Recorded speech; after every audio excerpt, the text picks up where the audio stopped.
மாணவர்களுக்கு அடிக்கிறதுக்கு அரசாங்கம் அனுமதியை ரத்து செஞ்சிட்டான். பிள்ளைகளுக்கு அடிக்கிறதுக்கு இப்ப சட்டம் இல்லையா, அதால பிள்ளைகளை திருத்துறது கஷ்டமா இருக்கான். அடியாத மாடு படியாதான். அரசாங்கம் ஏன் அந்த சட்டத்தை கொண்டு வந்துச்சு? மேற்கத்திய நாடுகளை பார்த்து மட்டுமா? நீங்க பிள்ளைகளுக்கு அடிச்ச அடியா பிடி டிசைன் அடிச்சீங்க, மேசிக்கு மேலால கிளம்பி எல்லாம் பாஞ்சீங்க. எத்தனையோ பிள்ளைகளை அடிச்சு, எத்தனையோ ஊர்கள்ல பிள்ளைகளை அடிச்சு வைத்தியசாலைகள்ல 3 நாள் 4 நாள் ஹாஸ்பிட்டல் அட்மிட் பண்ற அளவுக்கு அடிச்சிருக்கீங்க. அரசாங்கம் ரத்து செய்யாம இருக்குமா? இன்றைக்கும் அரசாங்கம் ரத்து செய்யல.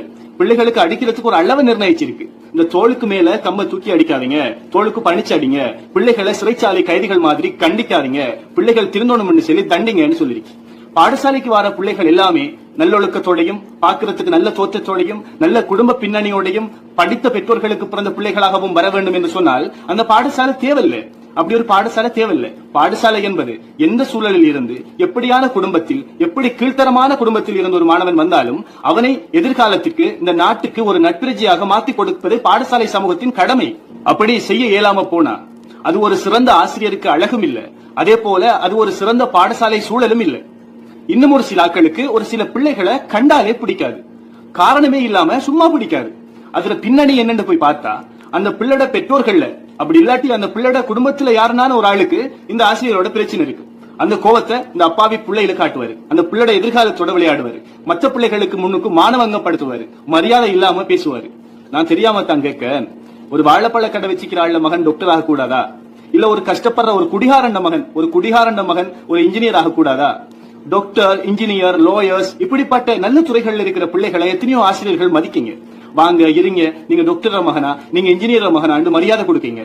ஆனா படிக்காத பின்தங்கிய குடும்பங்கள் இருந்து வர பிள்ளைகளை வாடா போடா இருடாண்டு இப்படியான தகாத வார்த்தை பிரிவுகளால பேசி மனசு நோகடிக்கீங்க. அந்த மனசு எவ்வளவு நோகும். இதால எத்தனையோ மாணவர்கள்ல தனித்திறமைகள் இந்த சமூகத்துக்கு அடையாளம் காட்டப்படாமலே அழிந்து போகுது. அது உங்களுக்கும் தெரியும். அதே போல இன்னும் சில குற்றச்சாட்டுகளை சொல்லிக்கிட்டே இருக்கீங்க, அப்படியே அதை அடிச்சுக்கிட்டே போகலாம். பிள்ளைகள் சரியா முடி வெட்டிக்கு வருது இல்ல, அப்படி ஸ்டைலா வெட்டிட்டு வருது, அதுக்கு எங்களுக்கு எந்த விதமான பனிஷ்மெண்ட்டும் கொடுக்கலாம் இருக்கு, அப்படி கொடுத்தா போலீஸுக்கு போறான்னு சொல்றீங்க. பிள்ளைகள் முடிய அலங்கோலம் எடுத்துட்டு வந்தா முதற்க நீங்க செய்யற தவறு.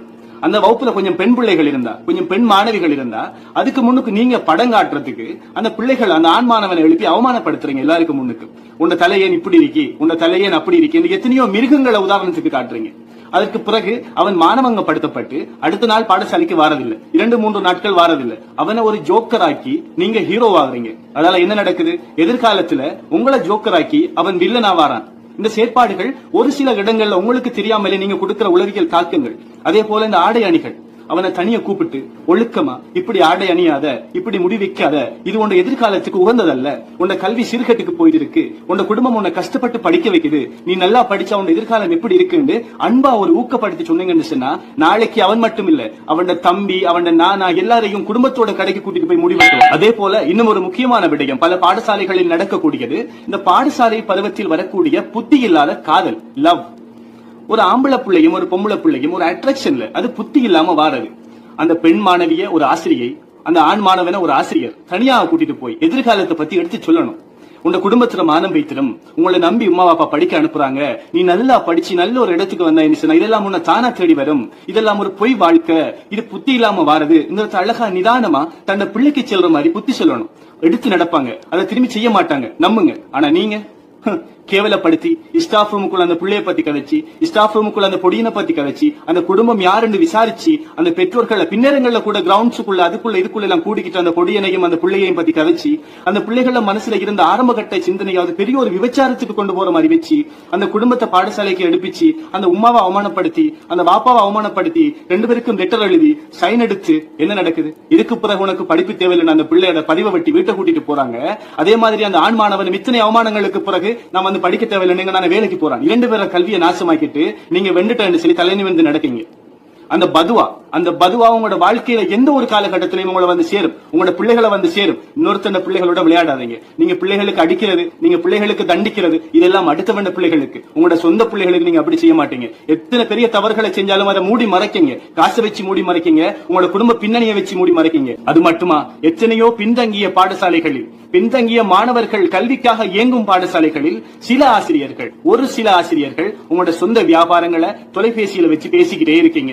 எத்தனையோ இடங்கள்ல உங்களோட கடை செய்யற சம்பந்தமா, உங்களோட வயல் செய்யற சம்பந்தமா, உங்களோட மத்த வியாபாரங்கள் செய்யற சம்பந்தமா. அந்த நேரங்கள்ல பாதிக்கப்படுறது யார்? உங்களோட வியாபாரம் அபிவிருத்தி அடையும், பிள்ளைகள எதிர்காலம் கேள்விக்குறியாகுது. உங்களுக்கு அப்படி நேரத்துக்கு இயங்க இயலாம இருந்தா, பாடசாலை நேரங்களில் கற்பித்தல் செயற்பாடுகளை செய்ய இயலாம இருந்தா அரசாங்கத்துக்கு பரிந்துரை செய்யுங்க. உங்களுக்கு வேலை கூட, நான் பிஸியா இருக்கேன், கல்வி அமைச்சருக்கு சொல்லுங்க, சொரியா எம்பிசி வேற யாராவது போட்டு படிச்சு கொடுங்க, நான் கொஞ்சம் வெளியே போய் வரேன்னு சொல்லிட்டு போங்க. அதுல எந்த பிரச்சனையும் இல்ல. மாணவர்களின் எதிர்காலத்தை சீரழிக்காதீங்க. நம்முடைய சமூகத்துக்கு, முக்கியமா நம்முடைய சிறுபான்மை இனத்துக்கு எதிர்காலத்துல கல்விங்கிற ஒன்று இல்லைன்னு சொன்னா இந்த இனம் வாழ்ந்ததுக்கே அடையாளம் தெரியாம போய்த்திடும். இன்னைக்கு எத்தனையோ இடங்கள்ல பின்னேற உழைக்கிறத மட்டும் நோக்கமா வச்சுக்கிட்டு அந்த பிள்ளைகள் படிக்கிற டைம்ல காசு கொள்ளையடிச்சு ஓயல் ஃபெயிலானதுக்கு பிறகு அந்த பிள்ளைகள் வேற ஏதாவது தொழில்துறைக்கு போகணும்னு சொல்லி அதுக்கு நாங்க ஆலோசனை வழங்குறோம் பேர்ல அதுக்கு இன்ஸ்டிடியூட்ல காசு வாங்கி சரியான நேர்வழிகளை காட்டாம நீங்க உழைக்கிறதுல மட்டுமே குறியா இருக்கீங்களே. அந்த பிள்ளைகள் படிச்சு நாளைக்கு ஒரு நல்ல இடத்துக்கு வந்து அந்த குடும்பத்துக்காக அந்த பிள்ளைகள் உழைக்கணும்னு நீங்க எத்தனை பேர் சிந்திச்சு பாக்கீங்க? கல்வியில பின்தங்கிய ஒரு மாணவன் என்று தெரிஞ்சும் நீங்க என்ன கேள்வி கேட்டாலும் அவனால பதிலளிக்கக்கூடிய திறமை இல்ல என்று தெரிஞ்சும் அவனுக்கு சரியான ஊக்கப்படுத்தல கொடுக்காம, அவனுக்கு கற்பித்தல கொடுக்காம, அவனை மீண்டும் மீண்டும் மீண்டும் எழுப்பி கல்வியை கேட்டு விட வராது என்று தெரிஞ்சும் எழுப்பி கல்வியை கேட்டு அவமானப்படுத்துறீங்க. ஏன் அவன் எதிர்காலத்தை நாசமாக்கவா? இது ஒரு முறையான செயற்பாடா? இன்னைக்கு நம்ம நாடு சீர்கேட்டுல போயிட்டு இருக்கு, பொருளாதாரங்கள் அழிக்கப்படுது, அரசியல் சூழ்ச்சிகள் நடந்துகிட்டு இருக்கு. நமக்கு மிச்சம் இருக்கிறது நம்ம பிள்ளைகள கல்வி மட்டும்தான். பிள்ளைகளுக்கு சிறந்த கல்வியை கொடுக்காட்டி பிள்ளைகள எதிர்காலமே நாசமாகிடும். எதிர்கால சந்ததியினருங்கிறது அப்படி அந்த வாழ்க்கையை அழிஞ்சு வைத்திடும். நீங்க யாராவது இவ்வாறான செயற்பாடுகளை செய்யக்கூடிய ஆசிரியர் இந்த காணொலியை பார்த்துக்கிட்டு இருந்தா இந்த நிமிஷமே நிப்பாட்டுங்க. இந்த நிமிஷமே நிப்பாட்டிட்டு அந்த மாணவர்கள் எதிர்காலத்தில் அக்கறை காட்டுங்க. அவர்களை அரவணைச்சு நடங்க, அவர்களோட அன்பா பழகுங்க. எந்த பிள்ளைகளா இருந்தாலும், எங்க இருந்து வந்தாலும், அழகான பிள்ளைகளா இருந்தாலும், அழகில்லாத பிள்ளைகளா இருந்தாலும், எந்த இனமா இருந்தாலும், முஸ்லிமா இருந்தாலும், சைபர்களாக இருந்தாலும், கிறிஸ்தவர்களாக இருந்தாலும், பௌத்தர்களாக இருந்தாலும், உங்களோட சொந்த பிள்ளைக்கு எப்படி நீங்க கல்வியை கொடுப்பீங்களோ அது போல கல்வியை கொடுங்க. அதே போல இன்னும் ஒரு விஷயத்தை சொல்றதுக்கு நான் கடமைப்பட்டிருக்கேன். எல்லா ஆசிரியர்களுக்கும் நான் சொன்னது பொருந்தாது. எத்தனையோ சிறந்த ஆசிரியர்கள், அவர்கள் இந்த சமூகத்தை கட்டி எழுப்பியவர்கள், அவர்கள் கண்ணியப்படுத்தக்கூடியவர்கள், அவர்கள் வரவேற்கத்தக்கவர்கள், அவர்களை பாராட்டியே ஆகணும். ஆனா ஒரு சில கீழ்த்தரமான செயற்பாடுகளை செய்யக்கூடியவர்களால அவர்களும் தலைகுனிஞ்சு நிற்க வேண்டிய ஒரு காலகட்டம் ஏற்பட்டிருக்கு. ஆனால் சிறந்த ஆசிரியர்கள் என்று முன்மாதிரியாக கூறக்கூடிய எத்தனையோ ஆசிரியர்கள் எந்த எதிர்பார்ப்பும் இல்லாம மாணவர்களை வைத்தியர்களாகவும், பொருளியலாளர்களாகவும், இன்னும் பல கணக்காய்வாளர்களாகவும் மேல உயர்த்தி விட்டுட்டு இன்னும் ஆசிரியர்களாக அதே இடத்துல நின்று கொண்டு எதிர்கால சமூகத்தையும் கட்டியெழுப்புறதுக்கு எந்த எதிர்பார்ப்பும் இல்லாத தூய்மையான சிந்தனையோட எத்தனையோ சிறந்த ஆசிரியர்கள் இரவு நேரங்களில் இன்னும் வீடுகள்ல படிக்காங்க. காலையில பிள்ளைகளுக்கு படிச்சு கொடுக்கணுங்கிறதுக்காக உழைக்கணுங்கிற நோக்கம் அவங்கள்ட்ட கடுகளவும் இல்லை. அப்படிப்பட்ட ஆசிரியர்கள், எனது நண்பர்களுக்கிட்ட நான் ஒரு வார்த்தையை கேட்டுக்கொள்றேன். உங்களுக்கு கற்பித்து தந்த ஆசிரியர்கள் இந்த காணொலியை பார்த்ததற்கு பிறகு கொமாண்ட் பாக்ஸுக்கு வந்து நீங்க கொமாண்ட் பண்ணும் பொழுது உங்களுக்கு படிச்சு தந்த யாராவது சேர்மாறு இன்றைக்கு வரைக்கும் உங்களுக்கு மறக்க இயலாத ஆட்கள், நல்ல ஆட்கள், சிறந்த ஆசிரியர், உங்களுக்கு ஒரு முன்மாதிரியா இருந்தவர், அவரை பத்தி சில வரிகள் எழுதுங்க. அது அந்த கொமாண்ட்ஸுக்குள்ள வந்து பாக்குற ஒரு சில கேடுகட்ட ஆசிரியர்களுக்கு ஒரு பாடமாயிருக்கும், ஒரு முன்னுதாரணமாயிருக்கும். அவர்களும் திருந்துறதுக்கு வாய்ப்பு இருக்கு என்று கூறி விடைபெறுகிறேன். அஸ்ஸலாமு அலைக்கும், வணக்கம்.